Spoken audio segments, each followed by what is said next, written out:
Salut à tous et bienvenue dans la seconde vidéo concernant le jeu de société Claustrophobia. Donc là je vais vous faire une petite présentation des différentes extensions qui sont sorties. Donc il n'y en a pas eu 50, il y en a eu 2. Donc première grosse extension, De Profundis. Voilà, extension Claustrophobia. On va regarder un petit peu l'arrière. Voilà, ça va nous rajouter des nouvelles cartes, des nouveaux jetons, des nouvelles dalles et surtout 2 persos féminins. Voilà, donc ça se passe un peu plus tard que le premier Claustrophobia. Les humains sont toujours dans les sous-sols de la Nouvelle-Jérusalem. Ils ont trouvé la porte des enfers et puis ils explorent pour trouver des trésors et se friter contre les démons. Donc au niveau de cette extension, on va retrouver le petit bouquin avec quelques nouvelles règles. C'est assez succinct en termes des règles. Voilà, on a le petite intro pour présenter le background qui est souvent super intéressant et super important. Voilà les nouvelles cartes, les nouveaux personnages, les sicariats et surtout ce qu'on va retrouver, ça va être tous les scénarios qu'on va pouvoir jouer grâce à cette extension. Donc ça va venir en complément de la première boîte. Et voilà, on a par exemple là, tu as intégré d'avoir une grande table pour poser la map. Voilà, des illustrations. Oups. Alors, qu'est-ce qu'on va retrouver? On va retrouver, pareil, 4 personnages, comme dans la boîte de base, qui sont déjà pré-peints. Donc là, on va voir le teckel à poil ras. Voilà. Et le teckel roux à poil ras. Et puis les deux persos féminins. Donc, voilà, avec leurs armes. On va retrouver des nouvelles tuiles. Alors là, c'est pareil, on en a quand même un paquet.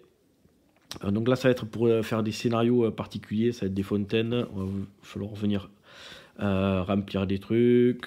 Voilà, toujours des illustrations dans le même thème qui sont magnifiques, je trouve. Les effets de lumière là, les rendus. Voilà. Moi j'adore ça. La qualité est toujours géniale. On va également avoir des petits des petits jetons qui vont ça va être par exemple, voilà, on va dire que c'est là pour boucher un truc. Voilà, on va retrouver pareil, petits jetons, pas mal de cartes. Donc voilà, toujours pareil. Donc ça va être ça va être plutôt pour le joueur humain, pour avoir des pouvoirs ou des effets spéciaux sur les personnages. Ça va être des nouveaux pouvoirs pour le frère rédempteur. Donc qui seront réalisables sur quand on choisira le dé sur lequel on aura fait 3. Des équipements. Voilà. Donc là, on trouve des équipements, des symboles, des armures. Voilà. Ceinture d'explosifs. Donc là, par exemple, celle-là, le frère rédempteur ne peut pas l'avoir.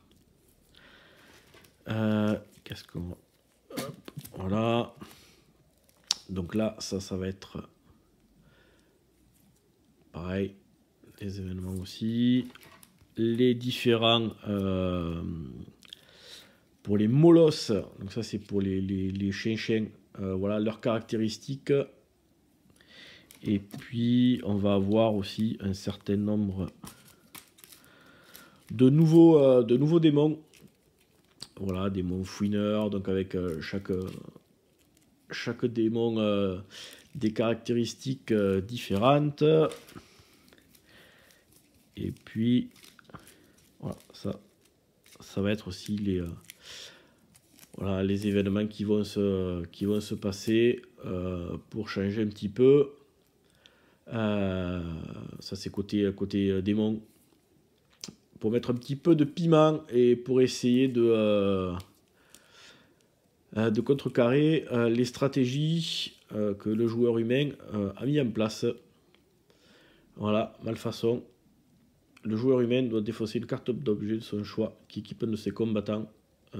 Ça, c'est ballot. Donc on va retrouver exactement le même principe pour les joueurs. Ça comme ça.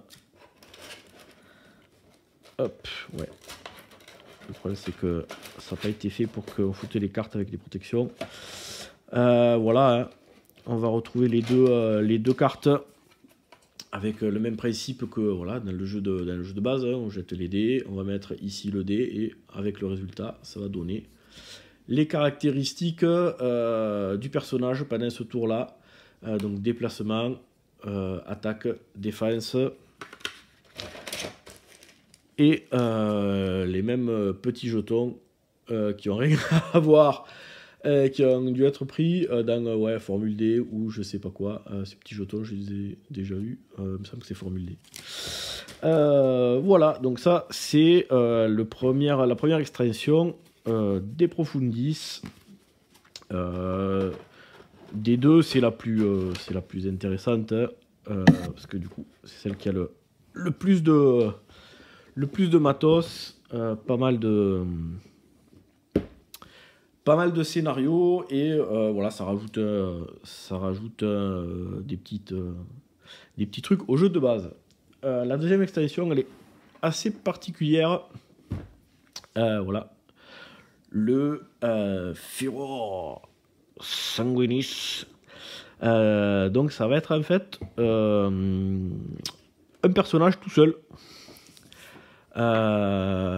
Voilà, donc ça c'est les règles en anglais, les règles en français. Donc il va y avoir pareil des petits scénarios et on va pouvoir jouer éventuellement à 3. Il y en a un qui pourra voilà, jouer ce personnage-là. Donc ce personnage-là, il va également avoir quoi ça s'appelle, un gameplay comme le joueur démon, en fonction des dés qu'on va faire. Du coup il va pouvoir réaliser certaines actions et puis on va pouvoir l'attaquer, lui enlever des points de vie sur certains endroits, donc de la tête, du torse, des jambes, des bras. Donc c'est un personnage qui est assez gros. Donc lui en fait il s'en fout, hein. Les démons, les humains, c'est pas son problème. Il défausse tout ce qu'il trouve. Voilà. Donc ça rajoute un petit truc plutôt rigolo, différents scénarios. Je joue pas souvent cette extension, ça c'est sûr. Voilà, il y a un peu moins de quelques tuiles supplémentaires propres. Voilà, il y en a juste 3. Pas mal de jetons, de vie, des attaques. Ouais. Donc c'est celle-là. Je vous avouerai que cette extension, je crois qu'on y a joué une fois avec, parce que du coup on était 3 et il y en a un qui a joué ce truc-là. Voilà. Mais bon, je voulais le prendre pour avoir la collecte. C'est vrai que en termes de jouabilité, c'est plus des Profundis, donc la première extension qui va être sympa à utiliser plutôt que celui-là. Mais bon, il faudrait que je me replonge là dans les règles pour voir un petit peu. Et donc on va passer au dernier truc. Alors, je sais pas si dans la nouvelle édition ils les ont sorti ces extensions. Peut-être que des Profundis elles existent. Lui je pense pas. Je pense pas. Faudrait que je ziote. Et donc voilà le compendium. Donc là il y a tout ce qui existait concernant Claustrophobia au moment où ça a été fait. Donc là c'est le travail d'un fan, Nicolas Colson, qui a repris donc dans ce bouquin tout ce qu'on pouvait trouver concernant Claustrophobia, la qualité d'impression, le papier, tout ça, c'est vraiment de super qualité. Il fallait le contacter pour récupérer un exemplaire de ce truc-là. Voilà, donc moi j'ai eu la chance de pouvoir en récupérer un. Je suis incapable de dire si c'est toujours d'actualité ce truc. Ça m'étonnerait parce que ça fait vraiment un moment hein, que j'ai récupéré ça. Je dirais plus de 10 ans, peut-être, hein, même pas. Non, quand même pas. Je peux. Mais bon, pas loin, quoi. 250 exemplaires. Voilà, il avait fait un premier tirage en 2017 et un autre tirage en octobre 2017. Donc ça fait déjà un bail. Donc la table des matières, alors, il a repris franchement la charte graphique du jeu original. C'est vraiment super joli. Donc là, on a tous les scénarios. Donc il a récupéré les scénarios de la boîte de base. Voilà. On va retrouver aussi les scénarios. Les scénarios des extensions. Voilà. Scénario des Profundis, le Pneumoniaque. Et puis, on va également avoir plein de scénarios qui ont été faits par des fans, soit sur des blogs. Voilà, donc là on a les scénarios de l'autre extension. Et voilà, les scénarios de blog. Donc ça est tous les scénarios qui ont été rajoutés et mis à dispo sur internet. Donc ça a été soit par des fans, soit voilà, il y a Croc qui en a fait certains. Page 84. Voilà, et puis voilà, on aime.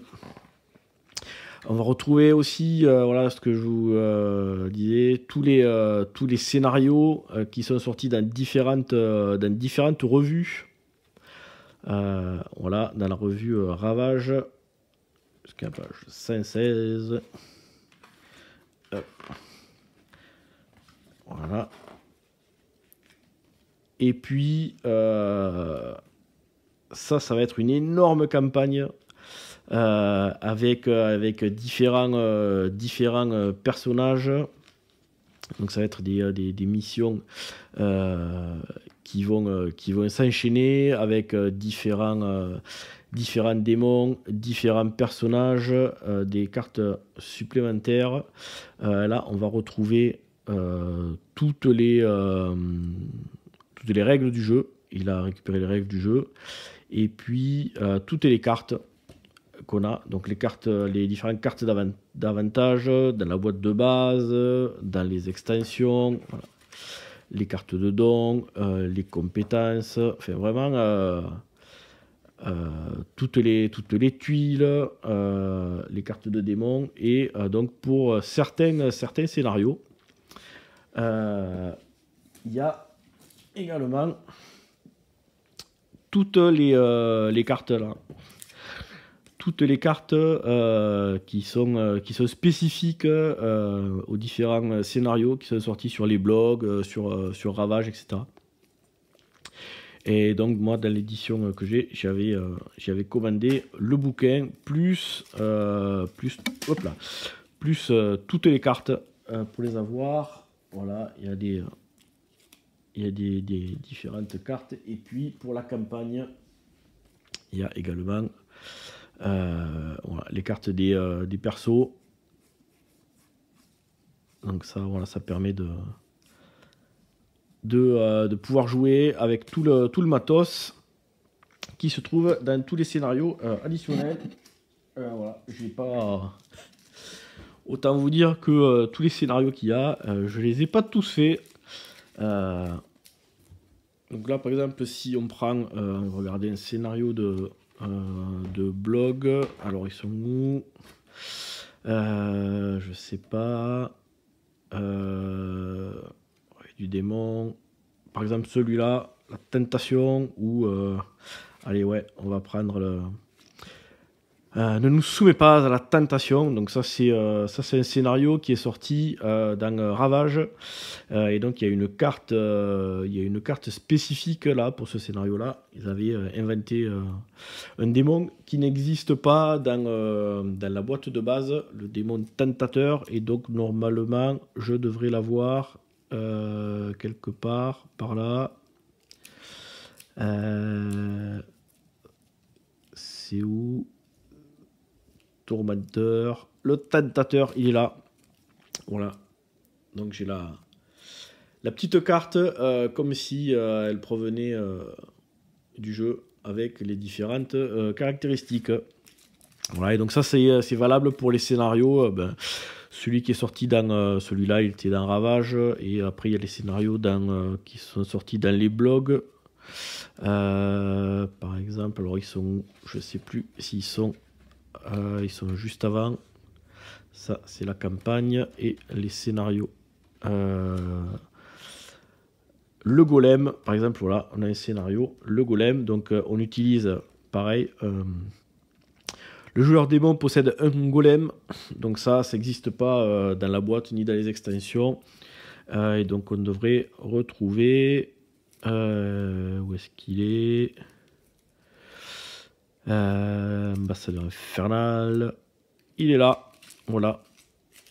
Donc là, ce qui est cool, c'est que il y a le bouquin, et en plus il y a tout le matos. Donc ça c'est vraiment franchement un boulot énorme. La qualité d'impression, c'est vraiment du papier glacé hyper épais. C'est voilà, il y a tout dedans, vraiment au top. Voilà, pour les fans du jeu. Donc merci à Nicolas, et surtout merci à Croc d'avoir inventé entre autres ce jeu là, parce que Monsieur Croc, il a inventé plein de trucs, et actuellement il continue d'éditer des jeux. C'est par exemple lui qui est derrière les Space Cowboys. Voilà, allez, je vous laisse là-dessus, et puis à bientôt pour d'autres vidéos. Ciao!